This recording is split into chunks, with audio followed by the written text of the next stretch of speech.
Hey hockey players, Coach Garner here from hockeytraining.com. In this video, I want to talk to you about how you can train around your hockey games.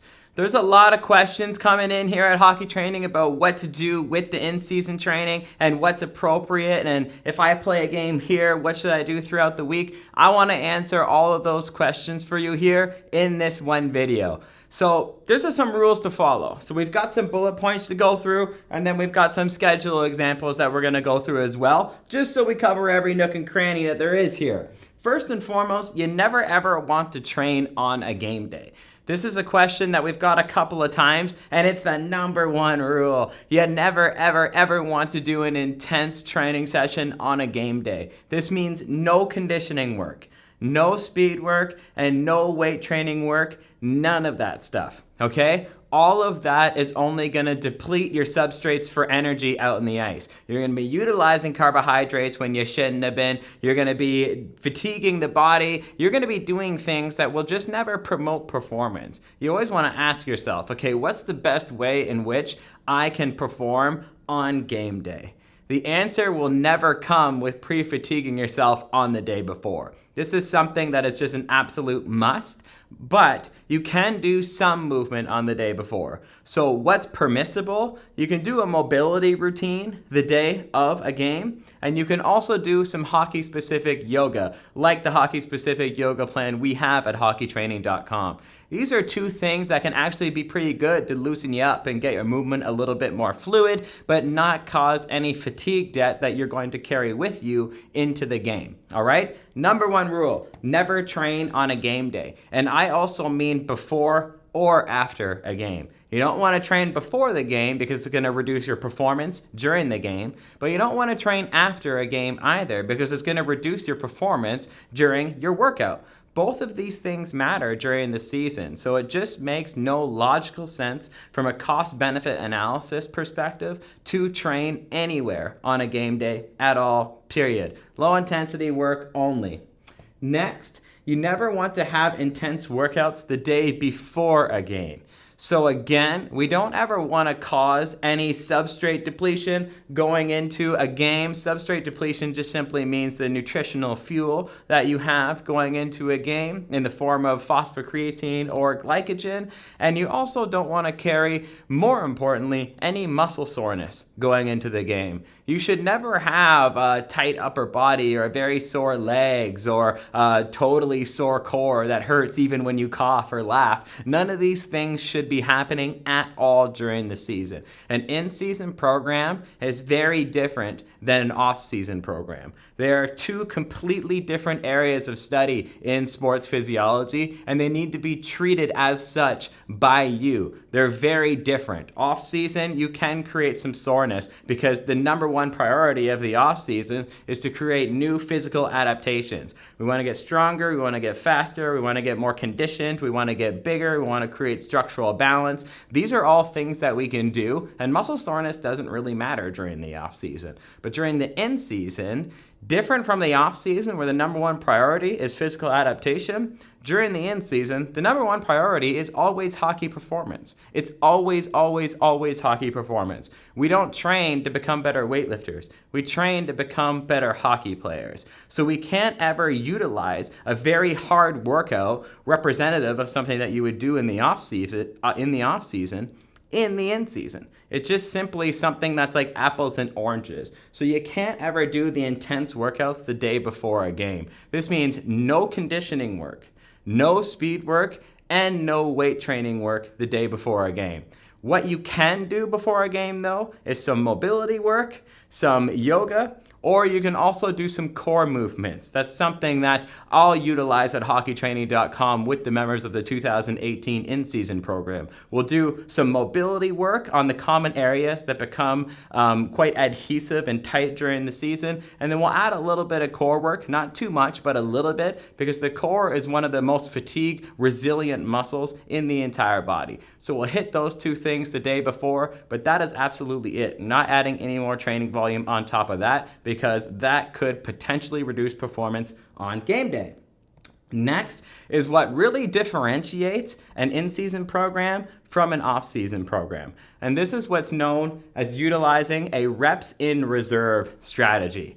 So there's a ton of research in this area, and it's something that I'll likely revisit in a video or podcast down the road for you guys. But utilizing a reps in reserve strategy really allows you to get the best of both worlds, because when you train to failure, you create a lot of fatigue. But if you train with reps in reserve, for example, if we were utilizing a 2 reps in reserve strategy, you would leave 2 reps in the tank for every single set of every single workout that you do.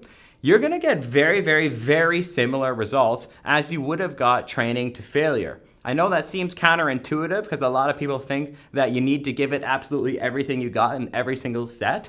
But when the research is put together, reps in reserve carries a lot of the exact same adaptations as training to failure, but without the same fatigue debt that training to failure costs. So reps in reserve during the season, I recommend all hockey athletes utilize a 2 reps in reserve strategy for every single set of every single exercise throughout the entire season.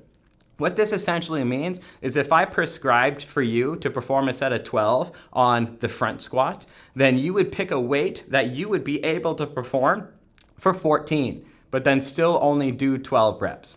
This allows us to hit the muscles with the correct intensities and with the correct volume to maintain your strength and muscle mass and structural integrity throughout the season, but not create too much fatigue that would otherwise reduce your performance on game day. Because that's the #1 rule. We're not doing anything to reduce performance on game day, no matter what. Okay? So keep that 2 reps in reserve strategy for all of your training. And then if you feel the grind of the season, one thing I'll do for my athletes is increase their reps in reserve to 3 to 4. So in this scenario, if I prescribed you to do a set of 12 of the front squat, in a day where you really felt the grind of the season, you would actually pick a weight that you know inside you could perform for 15 to 16 reps, but then still only do 12 reps. This is utilizing a very intelligent reps in reserve strategy to manage fatigue. Because if you manage fatigue, you manage performance. And if you manage performance, you're gonna be a better hockey player out in the ice. So with all of these rules that I'm providing for you here, as in no training on game day, no intense workouts,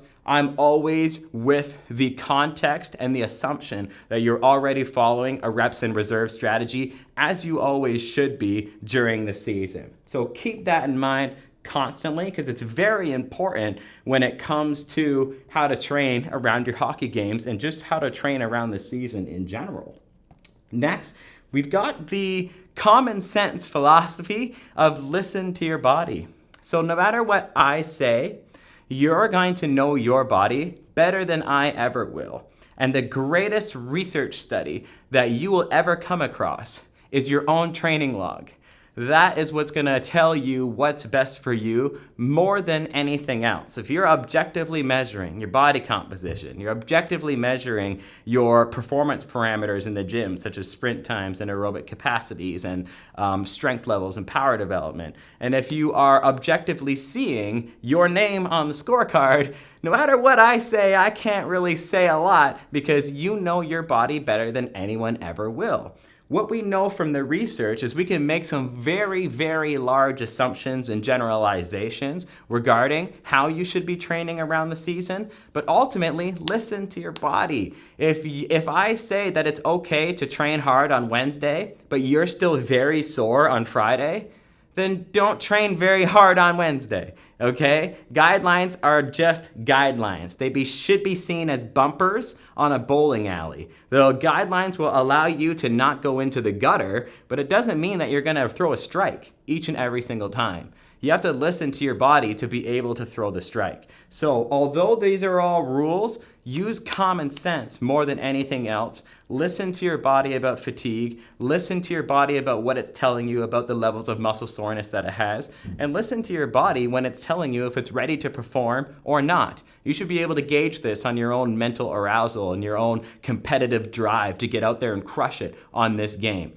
The most important person you'll ever listen to is yourself. So keep that in mind when you're training around your schedule. Next here You got your tournament rules. So tournaments are different than the in-season, of course, because you might play 3 games on Saturday and 2 on Sunday. A lot of these tournaments, whether in the minor leagues or if you're starting to get a little bit older, and no matter what, these tournaments can be very, very high frequency. So in a tournament, I prescribe absolutely nothing to be done on Friday or nothing to be done whatever the day before the tournament day starts is. Most tournaments start on Saturday, so on Friday, you wouldn't even do yoga. You wouldn't even do mobility work. You wouldn't even do any core work. You would do absolutely nothing except rest, recover, relax, reduce your stress, get an amazing sleep that night, and eat properly to fuel your body for the tournament. That's what you should be focused on Friday, is recovery and not movement, because you're going to be doing way more than enough movement during the tournament. So that's the only rule for the tournament, is the day before, absolutely nothing except 5 out of 5 stars on your effort to improve the rate at which you can recover. Those are your rules for tournaments, and of course, tournament rules also apply very hard to no training at all on the game days. So nothing on the tournament days in terms of even mobility or yoga work either. Just recover and utilize the nutrition strategies that I have available for you at hockeytraining.com for tournament-specific nutrition for hockey players. Lastly here, I want to point out that resistance training is the very, very, very last thing that you should be dropping. I want to make this crystal clear. If you start getting really busy and you can only train 3 times per week, you can only train twice per week, everything goes except resistance training. That's the most important thing. Resistance training is going to allow you to keep your power, keep your strength, keep your structural integrity, allow you to stay injury-free, allow you to keep your size, and resistance training is incredibly underrated for maintaining your mobility throughout the entire season. It checks more boxes than anything else that you could do during the season. It's a real catch-all for hockey performance, provided you're actually following an in-season specific plan. So when you're thinking, I can only train once per week, I should maybe do mobility or my conditioning. Wrong. If you can only train once this week, you're going to do a total body resistance training. If you can only train twice this week, you're going to do 2 resistance training sessions. That would be my prescription for you. That's the very, very, very last thing that you want to drop. So what does it look like when we start looking at it from a week's perspective? Well, the in-season program has to be very malleable. It has to be the tree that bends with the wind in respect to what your schedule is going to look like throughout the season, because it's not always going to be locked into the exact same thing. If you have the luxury of it always being the same, then that's a luxury, and it's normally the exception and not the rule. So you need to create a training program that has an adaptability within the schedule and built-in bumpers to make sure that you don't over-fatigue yourself, such as the reps and reserve strategy, and such as these other rules that you should be following throughout the season as well. So we've got our Monday, Tuesday, Wednesday, Thursday, Friday, Saturday, Sunday schedule, and these are 2 different schedules. So these are 2 different ones. And I want to talk about what it might look like. So you've got practice on Tuesday, you've got a game on Friday, and you have a game on Sunday. So in this scenario, we would actually front load your resistance training. So you would do resistance training Monday, Tuesday, and Wednesday. And then Thursday, we would do maybe some mobility work. Friday, absolutely nothing. Saturday, absolutely nothing. And then Sunday, another game. So that's really what this should look like. And a lot of you might be thinking, well, hold on, I can't do a weight training session on game day, but I can do a weight training session on practice day? Yes, you can. And there's really 2 rules to follow when it comes to weight training around your practice. Number 1, if possible, it is absolutely best if you can separate these 2 bouts of physical exertion by at least 6 hours. If you can do an AM workout and a PM practice, or an AM practice and a PM workout, that would be ideal. That would give you a 10 out of 10 in the books and the judging of sports physiology and optimizing hockey performance. But a lot of our lifestyles don't allow for that, so we kind of need to combine them. I need to do my practice and my weight training within the same 3 hours. What should I do? Well, in that scenario, you would actually do your practice first and then your workout second. That would be the best way in which you could optimize your performance and your adaptations throughout the in-season in a way in which that maximizes your actual skill development and minimizes your fatigue debt the most. So to repeat, we would do Monday, Tuesday, Wednesday, weight training. Thursday, some mobility and maybe some core work. Friday is going to be your game, so we do nothing. Saturday, nothing, because we want to maximally recover because we just played here. And then Sunday is going to be another game, and then we're going to repeat the process over again. That's what a typical scenario would look like in this situation with this schedule if you wanted to optimize your in-season training. Next, actually one more point. Some of you might be thinking, how am I going to weight train 3 days in a row? Don't think like that. We have our reps and reserve strategy in place. So you're not going to be over fatiguing yourself and you're not going to be over exerting yourself. In-season training workouts, a rule that you should always follow is that they should be invigorating and not exhausting. Exhaustion is not the goal. It's easy to make anybody exhausted. Do 200 burpees. That doesn't make me a great trainer. Making people tired doesn't get people results. It makes people tired. So when we utilize proper fatigue management strategies, my goal is to make you a better hockey player. So you can train 3 days in a row, absolutely no problem, because we're going to manage fatigue with the bumpers that we've placed already in advance so that you never go into the alley of recovery debt. Next example here is we've got a bit of a different one. So this team is going to practice twice per week and is also going to play games back to back. So what are we going to do in this scenario? We've got Monday practice, Tuesday nothing, Wednesday practice, Thursday nothing, game, and then Sunday completely off. In this scenario, this is what I would consider the typical scenario. This is what most teams are doing most of the time during the season, unless they have a very high frequency and playing a very high level of hockey. So in this scenario, what would be the best thing to do is we would actually weight train on Sunday. So day one of your weight training program would be on Sunday. We would weight train on Sunday, the day after a game. And then we would also weight train on Monday.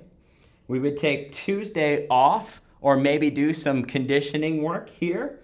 Wednesday, we would weight train again. And then Thursday would be perhaps the mobility and core work that I talked about before. That would be ideal here. And then it would be nothing on Friday because it's a game, nothing on Saturday because it's a game, or you could also do the yoga stuff like I've talked about in the previous rules. So to recap, that would be weight training, off, weight training, mobility and core work, game, weight training. Why do we do this? Well, we're giving ourselves a pretty good long break from weight training before our first game, and we did it in this schedule as well. That's going to be something that you should always be following. We don't want to have the intense workouts before the game. We don't want to train on game day. And intense workouts during the season is going to be a resistance training, even though we still are using a reps and reserve strategy. So that's how I would set up these 2 weeks of programming. And these are the rules that you should always be following when training around your schedule for hockey during the season. If you learned something in this video, make sure you subscribe to our channel and give us a thumbs up as well. And for more information on in-season specific training, make sure you click the link below.